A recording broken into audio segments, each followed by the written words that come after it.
علیکم عزیز طلباء و طالبات، میں نسرین صدیقی مس معاون معلمہ ملت ہائی اسکول مہرون جلگاؤں۔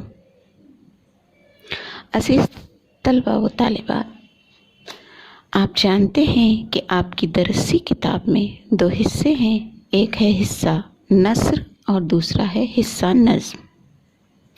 حصہ نظم میں غزلیات دی ہوئی ہے، تو آج ہم آپ کی درسی کتاب سے غزل نمبر 7 پڑھیں گے۔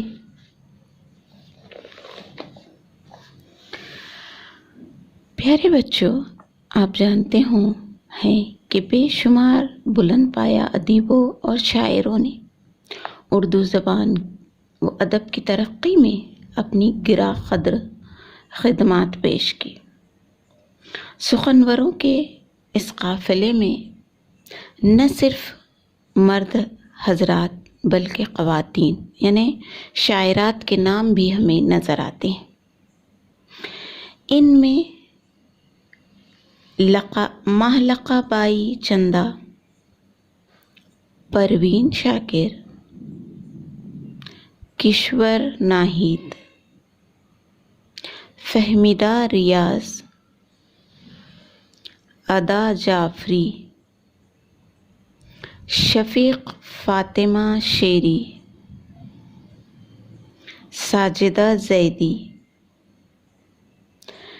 شبنم عابدی وغیرہ شامل ہے۔ ان شاعرات کی سوچ، احساسات، انداز بیاں اور اسلوب نے اردو شاعری کو نئے رنگ و آہنگ سے روشناس کرایا۔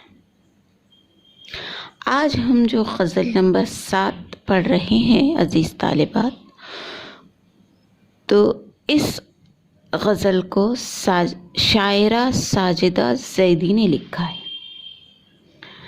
شاعرہ ساجدہ زیدی 1926 میں پانی پت میرٹھ میں پیدا ہوئی۔